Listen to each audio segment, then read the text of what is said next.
রান্নাবাটির পক্ষ থেকে সকল দর্শক বন্ধুদের স্বাগত জানিয়ে শুরু করছি আজকের এই আম পটলের রেসিপি। গরমকালে এটা খেতে কিন্তু অসাধারণ লাগে। এর জন্য প্রথমেই একটা মশলা তৈরি করে নিচ্ছি। এতে নিয়ে নিচ্ছি প্রথমেই সর্ষে, 3 চামচ মতো সাদা সর্ষে নিয়ে নিচ্ছি ছোট চামচের। তারপর নিয়ে নেব কালো সর্ষে। সাদা আর কালো সর্ষে দুটোই ব্যবহার করছি আমি এখানে। আপনারা চাইলে যে কোনো একটা ব্যবহার করতে পারেন, তাতে করেও চলবে, স্বাদের খুব একটা তেমন কোনো পরিবর্তন হবে না। কালো সর্ষে 2 চামচ মতো দিয়ে নিলাম। এবার যেহেতু প্রথমে এটা শুকনো গুঁড়ো করে নেব, জল বা তেল কোনো কিছুই মেশাবো না, তাই সামান্য একটু নুনও নিয়ে নিচ্ছি এর সাথে। এতে করে সর্ষেটা তেতো হওয়ার কোনো রকমের সম্ভাবনা থাকবে না। শুকনো অবস্থায় গুঁড়ো করে নিয়েছি। দেখুন একেবারে কিন্তু পাউডার হয়ে গিয়েছে সর্ষে গুঁড়ো তৈরি। এবার এর মধ্যে নিয়ে নেব ছোট ছোট করে কেটে রাখা আমের কুচি। এখানে একটা আমের 4 ভাগের 1 ভাগ নিয়ে নিয়েছি বড় সাইজের আমের। যদি ছোট সাইজের আম হয় তাহলে একটা গোটা আমের অর্ধেকটা নিয়ে নিলেই চলবে। আমটা এরকম ছোট ছোট টুকরো করে দিতে হবে, তাতে কিন্তু পেস্ট করতে সুবিধা হবে। এবার এর মধ্যে নিয়ে নিচ্ছি লঙ্কা। আমি এখানে 3টে লাল লঙ্কা নিয়ে নিয়েছি। আপনারা আপনাদের স্বাদ অনুযায়ী লঙ্কার পরিমাণটা কম বেশি করে নিতে পারেন। এবার নিয়ে নিচ্ছি রোস্টেড ধনে আর জিরে গুঁড়ো 1 টিস্পুন করে। তারপর নিয়ে নিচ্ছি হলুদ গুঁড়ো, এটা 1 টিস্পুন নিয়ে নিলাম। আগে যেহেতু নুন দিয়ে নিয়েছি তাই এখন আর নুনের ব্যবহার করছি না, পরে রান্নার সময় আবার নুনের ব্যবহার করব। এবার দিয়ে দিচ্ছি কাশ্মীরি রেড চিলি পাউডার, এটাও 1/2 টিস্পুন পরিমাণে দিয়ে দিলাম।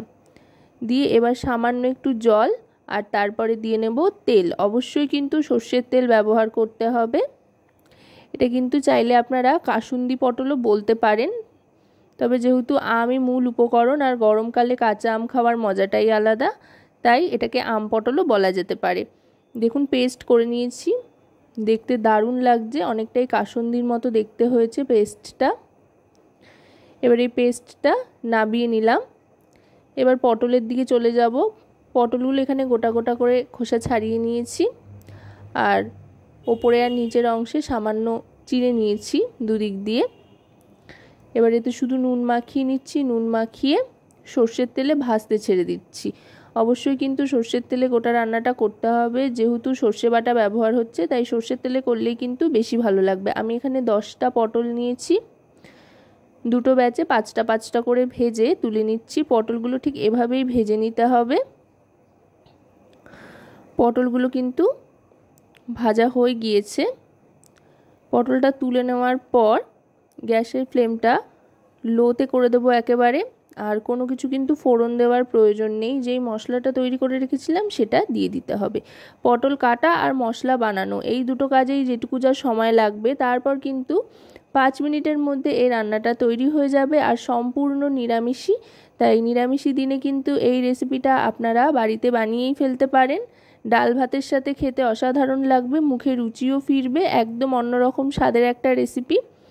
মশলাটা দিয়ে এবার ভালো করে কষিয়ে নিতে হবে। এতে কিন্তু সমস্ত কিছুই যেহেতু দেওয়া ছিল তাই আলাদা করে আপাতত কিছুই দেওয়ার নেই। পরে টেস্ট করে দেখব, যদি নুনের প্রয়োজন হয় তো নুন মেশাবো এতে। যদিও নুন লাগবে একটু, কারণ কিনা মশলা তৈরির সময় খুব অল্পই নুন দিয়েছিলাম আর পটলে একটু নুন মাখিয়ে নিয়েছিলাম, তাই অল্প নুন অবশ্যই দেবো, সেটা পরে। এখন পটলটা দিয়ে দিলাম, ভেজে রাখা পটলটা দিয়ে এবার পটলের সাথে গ্রেভিটাকে ভালো করে মাখিয়ে নেব। দেখুন দেখতে কিন্তু অসাধারণ লাগছে, এখনও পুরোটা তৈরি হয়নি, তাতে করেই অসম্ভব সুন্দর লাগছে দেখতে। তৈরি হয়ে গেলে কিন্তু যেমন সুন্দর দেখতে লাগবে তেমনি খেতেও কিন্তু অসাধারণ লাগবে। এবার দিয়ে দিচ্ছি জল।